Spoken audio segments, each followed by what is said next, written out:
kepemilikan hak dalam keluarga tentang harta benda seperti itu. Jadi kalau harta milik suami, penghasilan suami, istri, anak punya hak di dalamnya karena ditanggung suami. Tapi kalau harta itu murni hasil bekerja dari seorang istri, maka itu murni menjadi harta istri.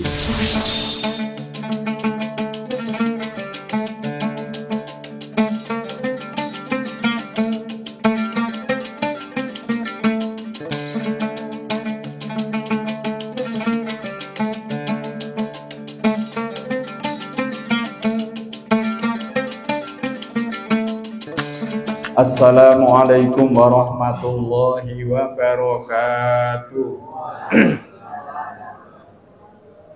Alhamdulillahi rabbil alamin. Wassalatu wassalamu ala asyrafil anbiya wal mursalin sayyidina wa habibina wa syafi'ina wa qurrati a'yunina wa maulana Muhammadin wa ala alihi wa sahbihi ajma'in. Rabbi israh li sadri wa yassirli amri wahlul 'uqdatam min lisani yafqahu qawli bi rahmatika ya arhamar rahimin. Wa la haula wa la quwwata illa billahil aliyyil azim. Amma ba'du. Para jamaah, Bapak Ibu sedherek sedaya rahimakumullah. Monggo kita tansah muji syukur wonten ngarsanipun Allah Subhanahu wa taala ingkang sampun paring pinten-pinten kanikmatan dumateng kita sedaya langkung-langkung inggih menika nikmatul iman wal Islam. Shalawat salam tansah kunjuk wonten ngarsanipun Nabi kita Muhammad sallallahu alaihi wasallam, keluarginipun, para sahabatipun, mugi saged lumeber dumateng kita sedaya. Kula panjenengan, keluargi kita, tiyang sepuh kita wonten ing yaumil qiyamah, mugi saged pikantuk syafaatul uzma. Amin amin ya rabbal alamin. Para jamaah, monggo kita nerasaken ngaosipun kitab Bulughul Maram dumugi sakmenika bab at-ta'zir wa hukmis shail. Bab yang menjelaskan tentang hukuman takzir dan hukum as-shail, orang yang membela diri. Iki nggih. Bismillahirrahmanirrahim. An Abi Burdatal Ansori radhiyallahu an, saking Abi Burdah al Ansori, semoga Allah meridhoinya. Annahu, bahwasanya dia sami'a mendengar Rasulullah sallallahu alaihi wasallam, yaitu mendengar Rasulullah sallallahu alaihi wasallam yaqulu, dawuh. Jadi Rasulullah dawuh, la yujlatu fawqa asyarati aswatin. La yujlatu, tidaklah dijilid, tidak dicambuk, ya. Fawqa asyarati aswatin, di atas 10 cambukan. Illa fi haddin min hududillahi ta'ala, kecuali fi haddin, dia mendapatkan hukuman min hududillah, dari hukum-hukum Allah Ta'ala. Dados perlu diketahui bahwasanya hukum takzir niku berbeda dengan hukum had. Kalau hukum hudud, had hudud niku sampun dipun pastekke hukumanipun wonten Al-Qur'an, wonten Al-Hadis. Tapi menawi takzir ini ditetapkan hukuman itu oleh hakim. Jadi tidak ditetapkan melalui Al-Qur'an maupun Al-Hadis. Niki jumlahipun menurut hadis ini, ya, cambukan tidak melebihi dari 10 kali. Niku nek takzir, ya. Contohnya wonten tiyang nglanggar aturan tenggene masyarakat utawi nglanggar aturane Gusti Allah tapi mboten wonten hudud hukuman yang ditetapkan, maka dia boleh dihukum yaitu maksimal 10 kali cambukan. Kalau inginannya kan sampun dipun terangake, misalnya mencuri melebihi dari 1/4 dinar, itu harus dihukum dengan dipukul, dicambuk. Ya. Berapa kali? Kalau mencuri ini hukumannya 80 kali. Ada yang 40 kali. Menurut Umar sing terakhir 80 kali. Ya. Menurut dawuh-dawuhipun Rasulullah 40 kali. Niku nek napa menika minuman keras nggih. Kalau berzina maka hukumannya ada yang dicambuk 100 kali, ada yang dihukum rajam. Lah niki nek wonten tiyang nyolong mencuri tapi tidak memenuhi 1/4 dinar, nyolongi sithik, ya, tapi ngrugekne tiyang niki hukumane hudud dereng wonten niku. Lah niki pripun niki? Maka diberilah dia hukuman cambuk maksimal 10 kali. Lah niki ketentuan niki kedah hakim ingkang paring keputusan. Ya, jadi tidak masyarakat setempat. Ya. Niki hakim ingkang nentokke hukuman cambuk utawi mungkin hukumanipun penjara.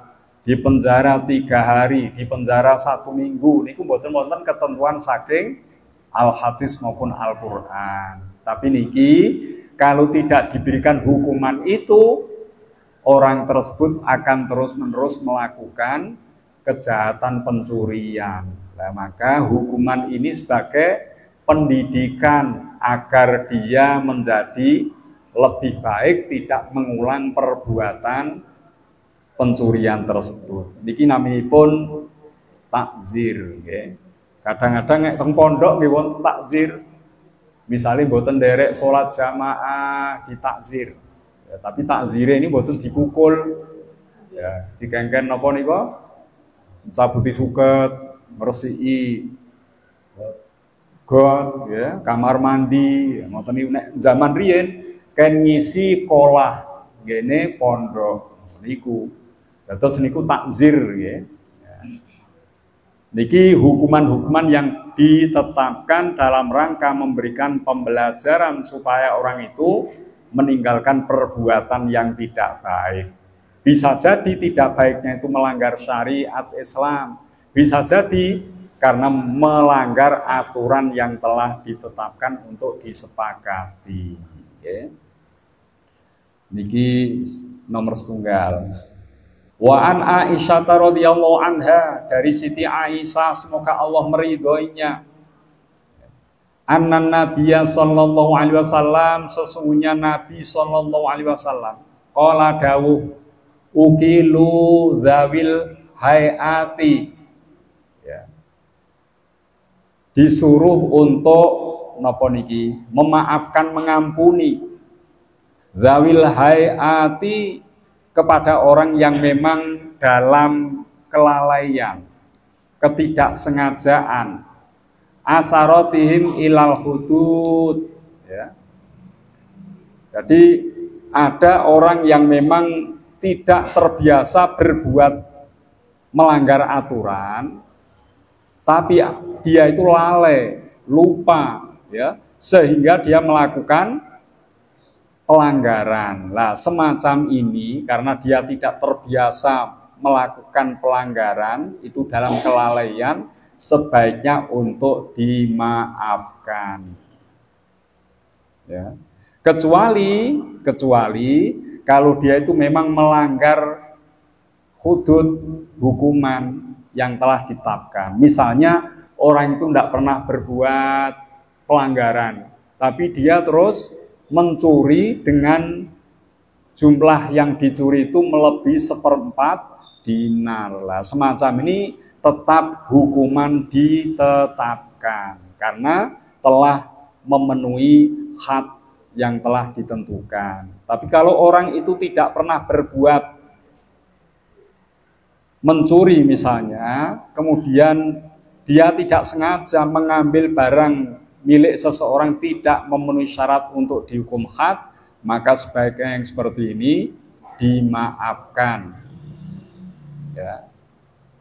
Niki saya ini pun kados ngoten. Ya.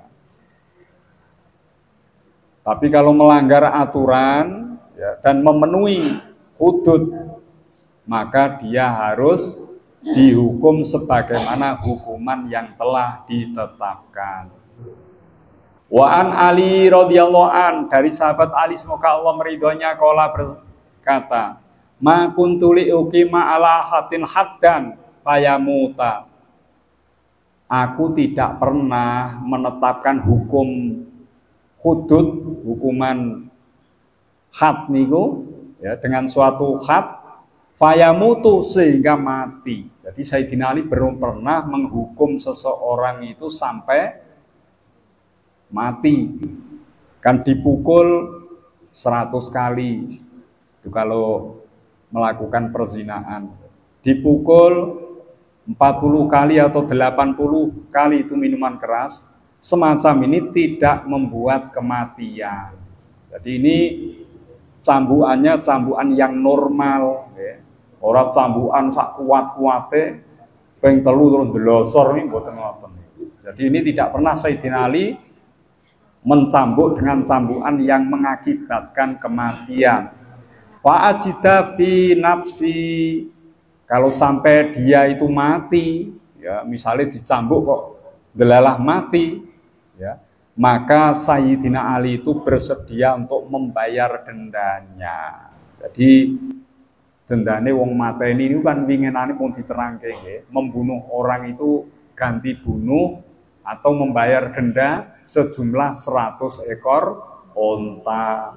Suwidak onta niku sing bunting wedok nggih. Suwidak malih sing boten bunting angel niku teng mriki. Onta siji didelok bayar kok nggih. Lha suwidak 100 angel ya. Lah Sayyidina Ali akan bersedia membayar itu kalau terjadi seseorang ya mencambuk sampai meninggal. Illa syaribal khamri, kecuali syaribal khamri, orang yang meminum arak. Fa innahu, maka sesungguhnya dia laumata ya, seandainya dia itu mati wadaituhu ya, maka peminum arak ini napa istilahnya pengecualian ya. Kalau peminum arak itu mati ya tetap akan diganti napa niku wau tebusannya ya, akan diganti. Jadi ini antara lain tentang hukuman hudud ya yang dilakukan tanpa harus membunuhnya. Kalau terjadi orang itu terbunuh, maka Sayyidina Ali ini akan mengganti tebusannya. Wa an Sa'id bin Zaidin radhiyallahu an, dari Sa'id bin Zaid semoga Allah meridhoinya. Qala berkata, qala Rasulullah sallallahu alaihi wasallam, bersabda Rasulullah sallallahu alaihi wasallam, min kutila dunamali fawa syahidun. Ya. Barang siapa terbunuh karena menjaga harta bendanya, fahuwa syahidun, maka orang itu tergolong matinya syahid. Wonten tiyang di begal, akhirnya dia mempertahankan mobilnya, kendaraannya, motornya, sampai dia mungkin dipaksa dan dibunuh ya. Maka mempertahankan harta benda ini tergolong kalau dia matinya syahid. Tapi syahidnya bukan syahid dunia akhirat ya. Syahid akhirat saja. Ini termasuk orang yang melindungi keluarganya dirampok, keluarganya mau dibantai, dibunuh, dia melindunginya sampai dia dibunuh oleh perampok. Niki matinya syahid. Ya, mulane bapak-bapak nek dirampok aja mlayu sik. Melayu anake ditinggal, bojone ditinggal. Anak iso usaha meneh, bojo iso kawin meneh lho mlayu nggih. Niki ya termasuk lari dari tanggung jawab. Juara lari niku, tapi lari dari tanggung jawab. Niki mboten angsal ngoten niku. Dia harus menghadapi perampok itu meskipun nyawa menjadi taruhan. Maka istri anak harus diamankan, dilindungi. Jadi melindungi harta, melindungi keluarga, melindungi nyawa. Ya, misalnya seorang mau dibunuh, dia tidak boleh terus pasrah, mbok pateni imbang aku urip ya wis ngene terus saya biyen melarat, mbok pateni malah beneran wis ora usahane. Niki mboten angsal, harus dia membela nyawanya walaupun akhirnya mungkin menjadi korban. Tapi paling tidak usaha niku wonten nggih. Meh bunuh diri ora kelakon malah mbok pateni ya wis menyerah malah ngeten mboten angsal. Ya. Wa an Abdillah bin Khabbab radhiyallahu an, dari Abdillah bin Khabbab semoga Allah meridhoinya berkata, Sami'ta abiyakul, engkau telah mendengar bapakku berkata. Sami'tu Rasulullah sallallahu alaihi wasallam, bapake itu mireng Nabi sallallahu alaihi wasallam menika dawuh. Jadi niki rada rumit ya. Abdillah bin Khabbab niku ngandake kalau seorang itu mendengar bapaknya mengatakan bahwa bapaknya itu mendengar dari Rasulullah sallallahu alaihi wasallam. Takunu fitanun, suatu saat akan terjadi fitnah, huru hara. Fakun fiha Abdallahil maktul, jadilah engkau saat terjadi huru hara itu sebagai hamba Allah al-maktul yang dibunuh. Wala takul qatil, jangan engkau menjadi pembunuh. Ya rada repot nek dituruti niki nggih. Niki mboten perang lho nggih. Kalau terjadi fitnah, huru hara, sakniki kan nembe kata huru hara nggih.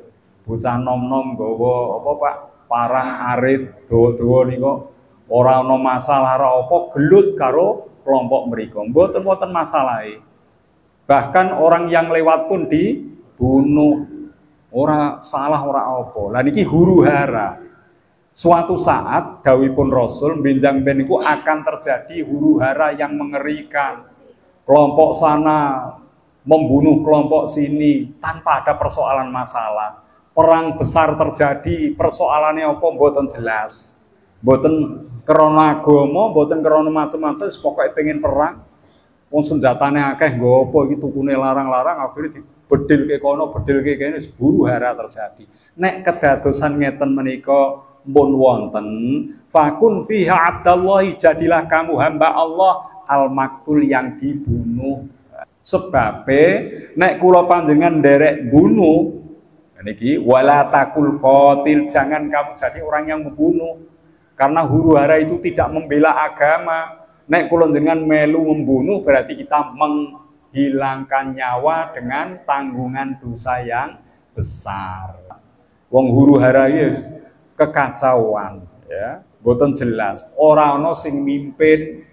Pokoke wong wis pengen mateni ngoten mawon, ngeten iki kula jenengan mboten angsal sebagai pelaku pembunuh. Kecuali nek kula niku diparani meh dibunuh, hari ini kita bisa melawan, membunuh tidak mengapa. Tapi nek ana keramaian kados ngoten jenengan melu wis pokoke ora ngerti masalahe wong iki desaku langsung ikut membunuh, kita tergolong orang yang berdosa besar. Sebabnya mateni wong sing ora pati jelas maksude di ontran-ontran kados ngeten, kula panjenengan terbunuh itu lebih baik daripada membunuh. Nek terbunuh, kula jenengan terbunuh syahid nek ngoten niku. Ora salah ra apa dibunuh dadakan nggih.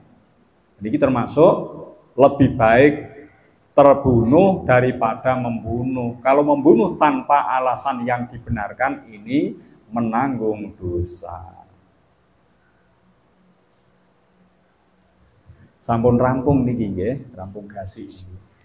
Niki kitab yang menjelaskan tentang takzir. Ya, jadi takzir ini hukumannya tidak sama antara hakim satu dengan yang lain. Ya, mungkin tidak sama pula daerah satu dengan yang lain. Nah, niki antawisipun nggih. Monggo niki dibuka pertanyaan tentang bab yang sedang dibahas, takzir, membela diri niku boleh ya, ataupun mungkin pertanyaan lain yang berkaitan dengan kitab ini ataupun yang lainnya. Monggo nggih. Bu Rohmi, monggo. Ini untuk pengetahuan kita saja sebagai istri ataupun sebagai suami, Pak. Ya. Kita kan dalam keluarga itu pasti kadang-kadang ya, Pak ya. Kita itu atau anak atau kepada ibu, apa suami kepada istri atau istri kepada bapak itu kadang-kadang mencuri gitu, Pak, mencuri dalam suatu rumah tangga misalnya. Itu misalnya saja untuk pengetahuan saja. Apakah itu berdosa, Pak? Maksudnya ya naudzubillah min dzalik, jangan sampai seperti itu. Untuk pengetahuan saja gitu, Pak. Terima kasih. Wassalamualaikum warahmatullahi wabarakatuh. Waalaikumsalam warahmatullahi wabarakatuh. Pertanyaannya, bagaimana hukumnya kalau dalam satu keluarga suami istri anak terjadi pencurian? Istri mengambil uang suami di dompetnya kuantel di lol siji rak kroso.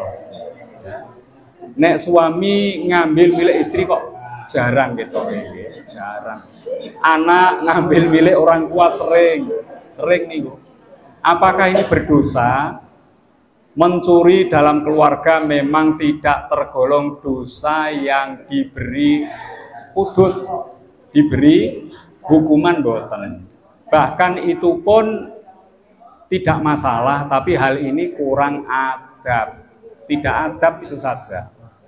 Boten tergolong dosa. Dalam keluarga memang istri menjadi tanggungan suami. Medite rak karuan, Pak. Pokoknya ya lombok larang ya ora ngerti. Diberi jatah sekian. Ono apa-apa larang, suami tidak mau tahu sehingga ambil uang itu. Niki boten patek dosa niku. Malah ngeten. Kalau suami itu punya banyak uang, niki nggih, punya banyak uang, mestinya memberikan nafkah kepada keluarga misalnya satu hari 100.000, anaknya akeh, butuh anak akeh, tapi suami hanya memberikan 50.000, 75.000, maka dia istri boleh mengambil kekurangannya, tapi nanti akan memberi taukan. Ngoten kedai. Tapi nek ra ngandani ya niku. Bojo lanang mutar-muter goleki duite arep takoni istri tidak berani. Soalnya istri galake ra karuan. Iki repot nggih. Maka seperti itu dimaklumi. Bahkan pemberian orang tua kepada anak itu bisa diambil kembali. Nang kita kayak sepeda motor kanggo kendaraan nek berangkat sekolah. Delalah anake nuwa kali rak karuan. Lunga rono rene ora mung kanggo sekolah, trek-trekan macam-macam diambil kembali sepeda itu oleh orang tua, itu boleh. Pemberian orang tua boleh diambil kembali. Hibah dari orang tua kepada anak bisa diambil kembali. Ya.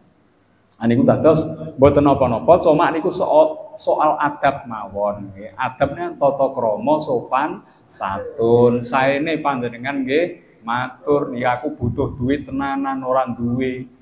Sampeyan duit akeh aku ya kei ora mbok kei cukup dhewe. Ngoten niku nggih. Anak juga sama, itu tidak adab kalau sampai anak mengambil sendiri tanpa memberitahu orang tua. Soalnya nek matur mboten angsal, Pak. Nek mboten matur iki aman malahan ya. Wong tua rak kok ngeten iki kebiasaan ingkang mboten sae nggih. Walaupun belum sampai kepada perbuatan dosa apalagi yang diancam dengan hukuman. Ngoten nggih. Monggo sanesipun malih. Oh nggih, monggo Bu Alfi. Jika kita akan melakukan sholat berjamaah di musola atau di masjid, salat subuh Pak menika. Namun waktunya mepet sangat. Mana yang didahulukan antara sholat tahiyat masjid ataukah sholat sunnah qobliyah? Terima kasih. Assalamualaikum warahmatullahi wabarakatuh. Waalaikumsalam warahmatullahi wabarakatuh. Kalau kita menuju ke masjid, ya, waktu sudah tinggal misalnya 5 menit, 7 menit, ya, apakah kita mendahulukan sholat tahiyatul masjid atau sholat qobliyah? Niki ngeten, pengertian tahiyatul masjid, menghormati masjid itu ketika kita masuk masjid, kemudian melakukan sholat, tidak bincang-bincang, tidak yang lain-lain, itu sudah termasuk tahiyatul masjid, walaupun yang dilakukan itu sholat qobliyah. Niku. Jadi tahiyatul masjid itu tidak senantiasa berdiri sendiri.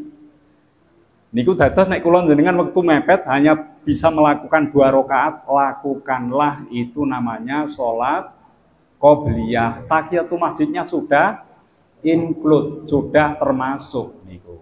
Dados ngoten, mboten berdiri sendiri niku. Dados wonten sholat ba'diyah wudu, sholat sunah ba'diyah wudu dengan sholat tahiyatul masjid itu sama. Nek jenengan ba'da wudu mlebet mriki masjid langsung sholat qobliyah.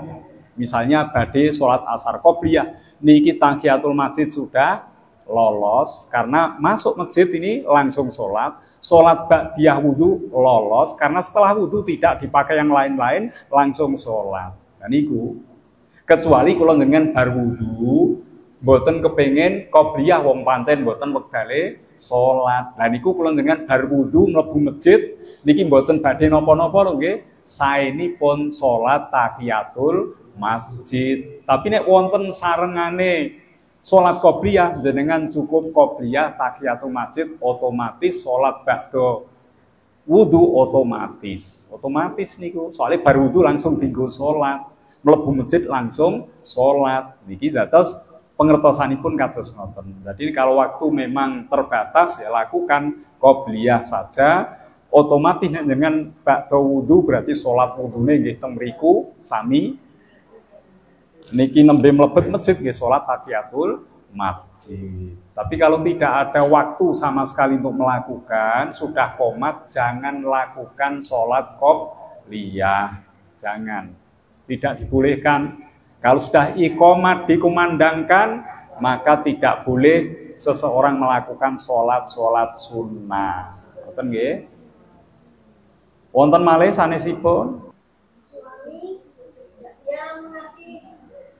untuk suami mengasih uang sekedarnya, malah si istrinya itu yang mencari nafkah. Antara penghasilan suami sama istri banyak yang istri, tapi malah si suami malah ambil mencuri yang istri gitu Pak. Itu hukumnya gimana? Ya, niki nek wonten tenggene keluarga suami mengambil milik istri bagaimana?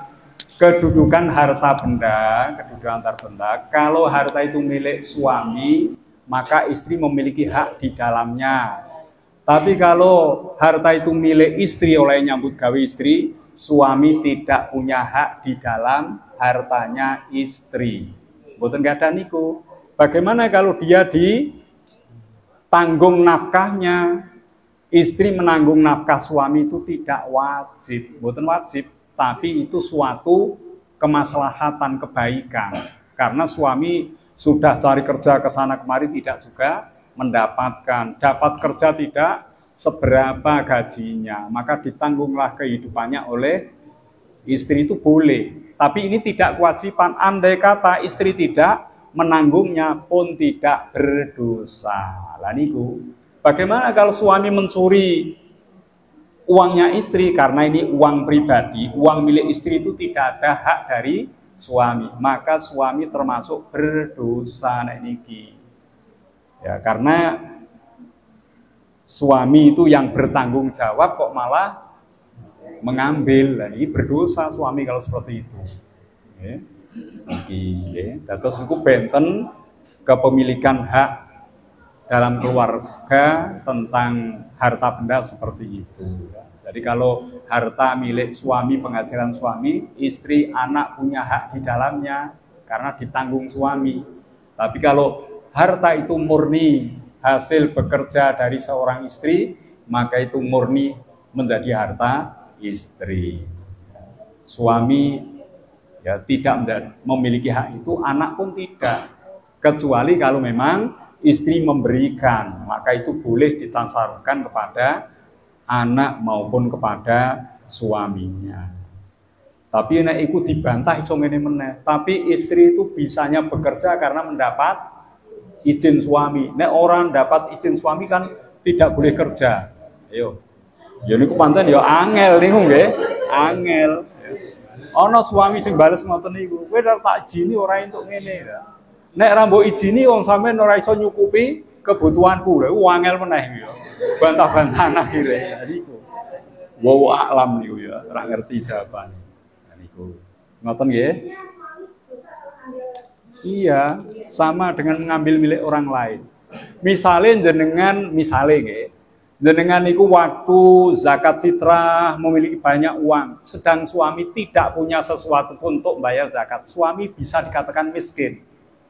Jenengan bayar zakat diberikan suami itu boleh seperti itu. Tapi dengan syarat nikawau, memang suami benar-benar tidak punya uang. Niku jenengan bayar wis iki tak kei zakat fitrahku. Suami yo gengsi tenanan niku wis. Repot arep nasihati wong zakat wis diwenehi sangel niku wis. Kalah wis rasa macem-macem ya. Dados ngoten nggih, dosa nek niku nggih. Ini ada pertanyaan, orang yang menikah karena bunting duluan untuk menutupi malu, gimana itu hukumnya, status pernikahannya dan status anaknya. Pernikahan bagi orang yang hamil di luar nikah, A hamil, B menikahinya, walaupun B ini tidak menghamili. Sing menghamili C, Pak, ora tanggung jawab kaya mau ya, lari dari tanggung jawab, akhirnya mesake dinikahi oleh B. Ini bagaimana nikahnya? Asalkan nikah itu memenuhi syarat rukunnya, seperti ini sah nikahnya. Sah nikahnya. Bagaimana hukum anak? Kalau dia menikahi perempuan itu yang hamil, belum ini ya, mungkin saat ini dinikahi, ya. Kemudian ada waktu 6 bulan paling tidak ya, baru bayinya lahir, maka orang tua bapak yang menikah itu dianggap sebagai bapaknya. Ya, pokoknya nek 6 bulan ya. Tapi nek bapak niki nikahi nembe 2 ulan tak nikahi kok babaran. Niki mboten angsal dianggap bapak. Kalau menikah saya tidak boleh dianggap sebagai bapaknya, maka anak itu enggak boleh bintinya kepada saya kalau dia anak perempuan. Tapi nek 6 bulan, aku sinekain 6 bulan luweh bahkan ya, baru lahir ya. Maka seperti ini binti saya boleh. Ya, walaupun tidak bapak yang menghamili, yang menghamili kayak mau kabur pertama nih kau. Ya. Niki boleh seperti itu ya. Nah, mula niki nek wonten masyarakat kok kedadosan kados ngoten niku dititeni mawon niki sabare nikahi niku pirang ulan lahire. Nek ana 6 bulan aman bisa menjadi bapaknya ya. Kalau nikah bisa menjadi walinya. Itu menurut Imam Asy-Syafi'i.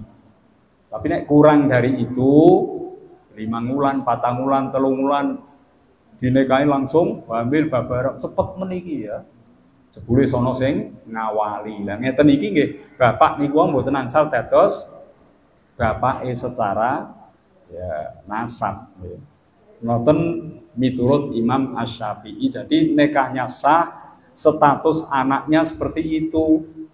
Kalau kurang dari 6 bulan ya anak itu tidak dinasabkan kepada bapaknya. Kalau 6 bulan dinikahi sekarang kemudian 6 bulan berikutnya baru lahir, lah niku boleh menggunakan bapak tersebut sebagai nasab dari anak yang lahir. Ngoten nggih? Ngoten sampun cekap menika? Pun cekap nggih. Ternyata magrib niku gasik mulane niki panjenengan rawuh awal. Mungkin mengke saged anu nggih, awal untuk melaksanakan sholat maghribnya. Kados pun cekap Insya Allah minggu ngajeng Jumat ngajeng kita lajengaken bab selajengipun menawi matur wonten kekirangan nyuwun pangapunten. Wallahul muwaffiq ila aqwamit thoriq. Wassalamu alaikum warahmatullahi wabarakatuh. Allahumma sholli ala Muhammad. Ya Rabbi sholli alaihi wasallim. Allahumma sholli ala Muhammad. Ya Rabbi sholli alaihi wasallim. Allahumma sholli